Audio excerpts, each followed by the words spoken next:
Today I'm going to talk about what your focus should be as an event photographer. But first, if you're liking this straight to the point content, please like, subscribe, click the bell icon. It really helps me out quite a bit. So, what should your focus be as an event photographer? This is going to depend on you in a lot of ways, and I never believe in telling you that my way is the right way.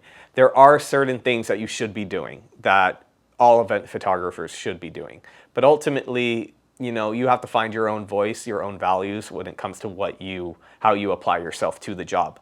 So for me, I guess you could say I balance my recognition for what's important and what the client needs and what I truly believe my photography is about, how I want to express myself through my photography.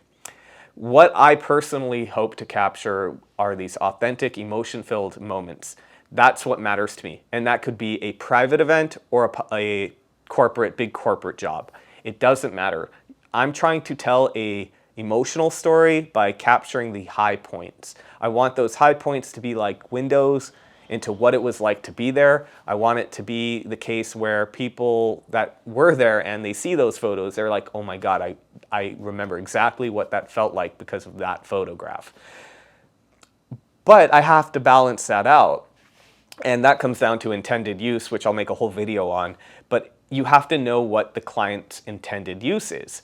For a private event, it might just be, family photos, photos of my son smashing his first birthday cake on Facebook, or sending it out to relatives, framing it, etc. But corporate events, it's really more important, I would say, to know exactly what they want to use the photographs for. In fact, I would even say it's important to know if they're plan on using it on Instagram and if they understand how to properly post to Instagram without it being like a square or cut off, because the options are still terrible. You can do horizontal properly, but when you do a portrait orientation, if I'm remembering correctly, it crops in a bit, like an 8x10. So that's another factor. If it's internal use, if they're going to use the photos to just show the company, here's the event, like a recap. So I have some clients where it's like a local chapter or whatever, blank company Los Angeles, and it goes out into a mailer so that company-wide, which might be international, sees the photos, that kind of thing. Details do matter, it's my least favorite thing to photograph, but it matters, It's not just the amount of work people put into it. People want to see those photographs. You can create relationships with vendors if you photograph their work, even if the client doesn't ask you to. But those details are often most important, And that's when I'm finding ways to get both.